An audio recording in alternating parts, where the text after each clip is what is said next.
진짜 죄송하지만 뇌예요. 왜냐하면은 우리는 다 괴롭고 슬픈 일이 있으면 진단 기준에 해당되는 우울증에 걸릴 것 같지요? 미안해요. 크게 잡았을 때 병원에서 치료를 요하는 아까 2주 이상의 우울증에 해당되는 거를 겪는 분은 보통 10명 중에 3명 정도라고 생각해요. 굉장히 높게 잡았을 때. 어떤 분의 유전자 속에는 우울증이 생길 가능성이 높은 유전자를 갖고 있는 거예요.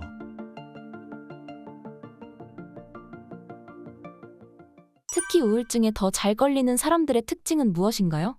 사실은 별로 없어요. 왜냐하면 우리는 외향적인 사람은 우울증에 안 걸릴 거란 선입견이 있어요. 그러다 보니 유명인이 자살하게 되면은요, 꼭 사람들이 하는 얘기가 있어요. 그럴 줄 몰랐어요. 그러나 외향적이더라도 그분들은 우리는 괜찮을 때만 사람을 만나요. 그러니까 외향적이고 활발한 사람이 혼자 있을 때는 어쩔지 알 수가 없어요. 그리고 외향적이고 활달한 분들은 우울증에 걸리게 되면은 혼자 있는 거를 더 무서워해서 더 많이 사람들을 만나요. 그래서 외향적인 사람이라고 해서 우울증에 덜 걸리는 게 아니에요. 반대로 내향적인 사람이라고 해서 우울증에 더 걸리는 것도 아니에요. 내향적인 사람들을 보면 혼자 있거든요. 그러니까 혼자 있고 사람들도 안 만나니까 사람들은 그분들은 굉장히 행복하게 혼자서 게임도 하고 오락도 하고 책도 읽고 즐겁게 지내는데 옆에서 보면은 우울해 보여요. 거기다 말수가 적으면. 그렇기 때문에 우울증에 특별히 걸릴 수 있는 성격이나 어떤 그런 게 있진 않아요. 그러나 분명히 우울증에 잘 걸리게 하는 요소는 몇 가지가 있어요. 첫 번째, 알코올 중독이나 약물 중독인 경우에는 우울증에 굉장히 잘 걸려요. 왜냐하면은 우울증은 보통 걸리게 되면은 6개월에서 1년 정도 있으면 나아요. 10명 중에 7명이. 그런데 알코올 중독이잖아요.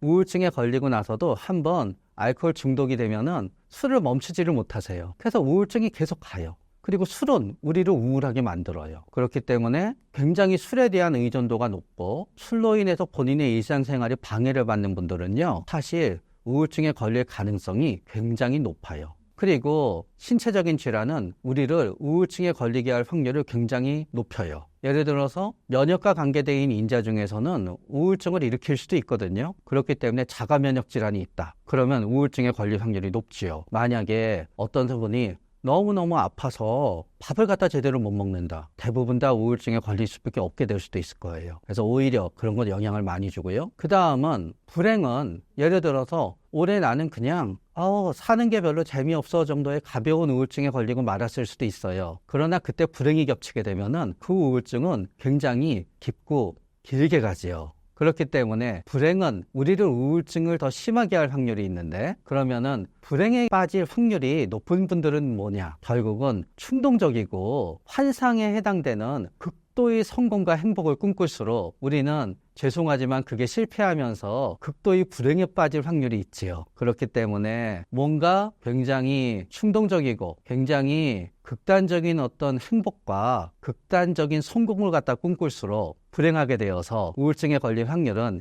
역설적으로 올라가게 되지요. 우울증 자가진단법이 있나요? 가장 많이 사용할 수 있는 거, 우울증의 점수를 측정하는 것들이 있어요. 그런데 사실은 대부분 다 유효해요. 서울시에서 하는 거건 보건소에서 있는 거건 우리 학교에 있는 거건 대부분 다 유효해요. 뭐가 됐든지 거기서 우울증이라고 나오면은 난연제 우울증일 가능성이 있어요. 그런데 우울증을 자각하는 데 있어서 가장 방해가 되는 거는 바로 우울증이라는 진단명 자체예요. 원래 우울증은 영어로 디프레션이에요. 디프레션은 푹 꺼지는 거예요. 그런데 내가 무기력하고 기운도 없고 공부도 안 되면 내 마음이 행복할 리가 없지요. 그런데 우리는 우울증이라고 해놨기 때문에 내 마음이 울고 싶어지고 죽고 싶어질 정도가 돼야지만 우리는 우울증이라고 생각해요. 근데 그게 아닌 거예요. 행복하지 않으면 어떤 의미보다 더 우울한 거예요. 그렇기 때문에 만약에 다른 신체 증상이라든가 다른 감정이 가장 주가 될 때는 나는 우울하거나 슬프진 않아 라고 하면서 내가 우울증이라는 걸 놓치게 되는 거예요. 그랬을 때 우리가 가장 놓치는 형태의 우울증은 이런 거지요. 첫 번째, 공황 발작을 동반하는 우울증인 거예요. 공황이라고 하는 거는 가슴이 두근거리고 숨이 막히고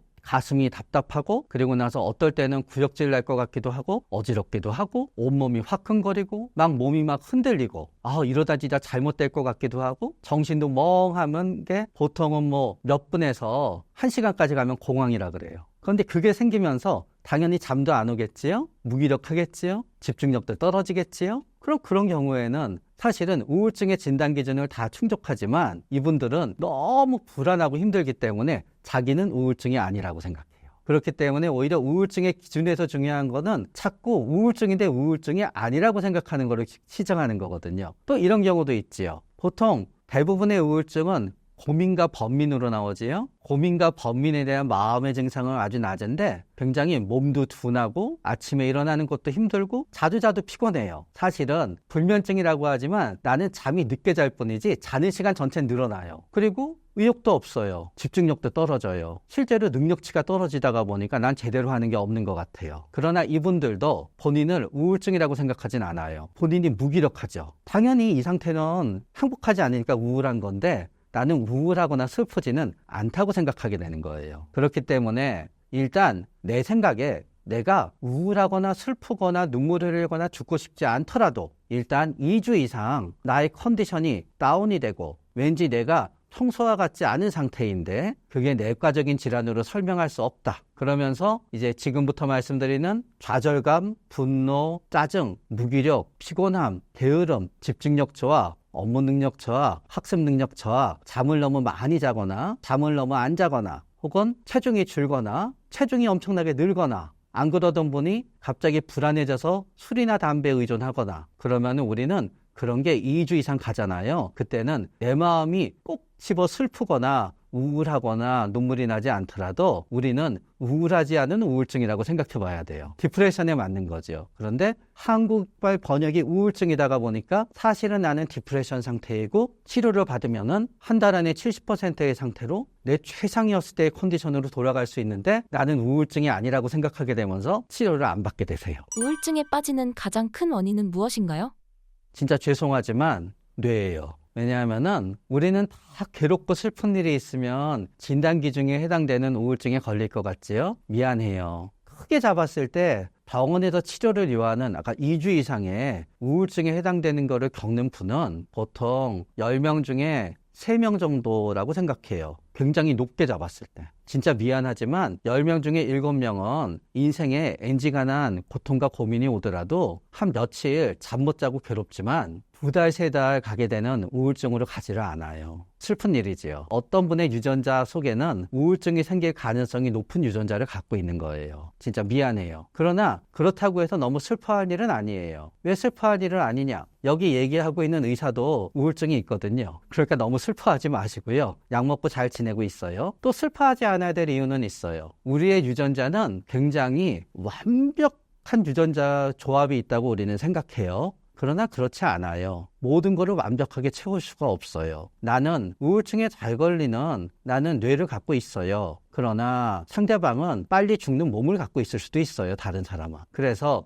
나는 우울증에 걸리기 때문에 3, 4년에 한 번 6개월에서 1년 도대체 사는 것 같지도 않고 너무 고생하고 힘들고 하는 게 3, 4년에 한 번 정도 나를 갖다 괴롭히고 그거는 내가 행복할 때도 오고 내가 불행할 때도 오지만 반대로 다른 사람들도 역시 그 사람들만의 어려움을 주는 걸 갖고 있는 거예요. 만약에 우울증에 걸릴 수 있는 유전자와 30살에 폐암에 걸리는 유전자 사이에서 어느 걸 선택하시겠어요? 둘 다 선택하고 싶지 않지요. 그러나 결국은 나한테는 우울증에 걸리는 유전자가 있고 그렇기 때문에 나는 우울증에 걸리게 되면은 우울증 약을 먹고 치료를 받아야 되지만 그렇다고 해서 다른 사람들도 모두 다 완벽하진 못하다는 거예요. 그리고 우울증에 걸렸을 때는 치료의 방법도 내가 선택할 수 있는 거예요. 우울증은 한번 왔다가 가잖아요. 그러면 짧게는 몇 달, 길게는 3, 4년, 아주 길게는 10년 동안 나한테 오지 않을 수도 있어요. 우울증이 완전히 떠나간 시기에는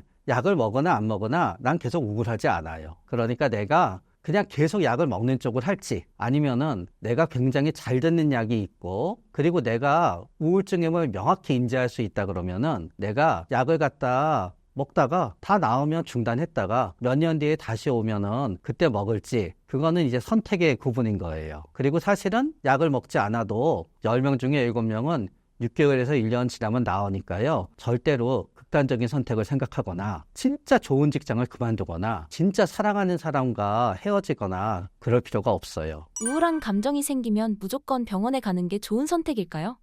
그 역시 저는 선택의 문제라고 생각이 돼요. 어떤 거냐 하면은 나는 우울증이라는 걸 인지했어요. 거기에 맞춰서 나의 삶의 태도는 좀 바꿔야 되는 게 맞아요. 왜냐하면은 예를 들어서 우울증일 때는 모든 분들이는 아니지만 대부분의 분들이 좋은 시간과 나쁜 시간이 있어요. 예를 들어서 나는 4시 이전엔 아무것도 못해요. 4시 이전엔 10시부터 앉아있어도 아무 일도 못해요. 계속 미루고. 4시가 되면 딱 잘해요. 그러면 그때 나는 4시 전까지는 일을 안 하면 돼요. 괜히 앉아서 안달복달하는 게 아니라 4시 이후에 일을 하는 거지요. 만약에 내가 선택이 가능하다면. 우울증일 때 어떤 분들은 늦게 자고 늦게 일어나는 게 최고예요. 왜냐하면 나는 한 9시, 10시 되면 컨디션이 좋아지고요. 밤 12시 되면 우울증이 없는 것처럼 좋아요. 내일은 뭐든지 할 수 있을 것 같아요. 그리고 새벽 한 4시에 잔 다음에 오후 한 3시에 일어나면은 2시간 정도 멍하다가 또 6시부터 괜찮아요. 늦게 자고 늦게 일어나면 돼요. 내가 그럴 수 있는 직장이다 그러면. 그런데 문제는 차라리 늦게 자고 깔끔하게 늦게 일어나야 되는 건데 내가 직장에 출근하느라고 8시쯤 일어나잖아요. 8시부터 한 오후 한 4시까지는 공황발작에 멍하고 너무너무 괴로운 시간만 늘어나요. 그런데 어떤 분이 일부러 일찍 자고 일찍 일어나잖아요. 우울증 기간 동안에 즐거운 시간을 줄이고 괴로운 시간만 드는 거죠. 또 우울증일 때는 평소에 먹고 싶은 게 먹고 싶지가 않아요. 그래서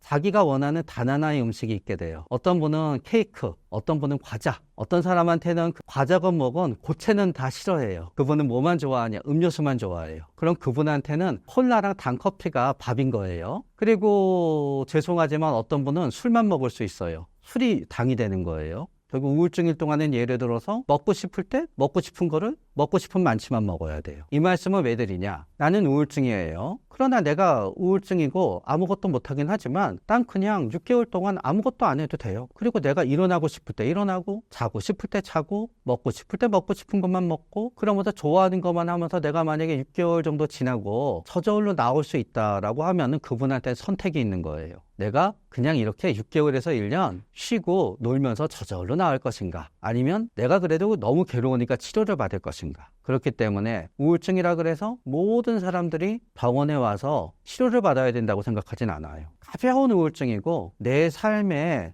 그거를 조정할 수 있다. 그러면 저는 선택의 문제라고 생각해요. 물론 그러나 내가 공황발작이 있건 죽고 싶건 그러면 또 다른 문제겠지요. 그렇지만 적어도 이런 생활을 최소한도 유지해야만 되는데 왠지 내가 2달에서 3달 동안 컨디션이 안 좋아서 이 생활을 유지하는 게 너무너무 어렵고 직장이든 학교건 혹은 가족을 위해서 일하는 거건 그러기 위해서 그게 나를 괴롭힌다. 그러면 그때는 한번 병원에 가보는 게 맞다고 생각해요. 우울하고 무기력한 감정이 들 때 긍정적으로 바꾸는 방법은 무엇이 있을까요?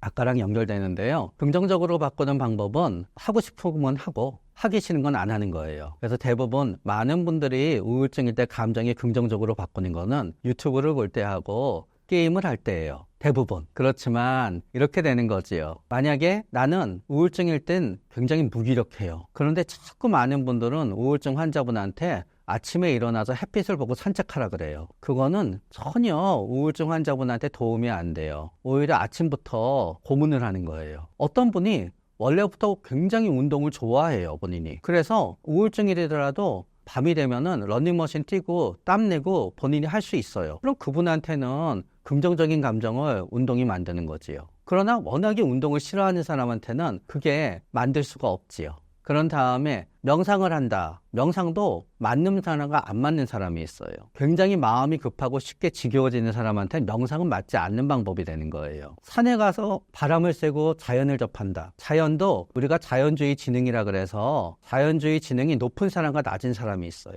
지금은 별거 아니지만 옛날에 우리가 100년 전만 해도 우리의 생존을 결정하는 지능은 농사를 잘 짓는 지능이었어요. 그런 분들은 우울증일 때 밭에 나가서 밭일을 하는 게 본인의 우울증에 도움이 돼요. 그렇지만 그게 아닌 분한테는 도움이 안 돼요. 그렇기 때문에 나의 생각에 내 옆에 우울증으로 고생하시는 분이 있는데 다들 내가 잘하고 내가 좋아하는 게 환자분한테도 도움이 될 거라고 생각해요. 그러나 그렇지 않은 거지요. 결국 환자분은 우울증 기간 동안에 그래도 긍정적인 마음을 유지하기 위해서는 그래도 컨디션이 괜찮은 2-3시간, 서너 시간 동안 그래도 내가 낄낄거리고 즐거울 수 있는 거를 해야 되는데 제가 경험한 상으로는 대부분 그거는 유튜브랑 게임이에요. 마지막으로 신사임당 구독자분들께 한 말씀 부탁드립니다.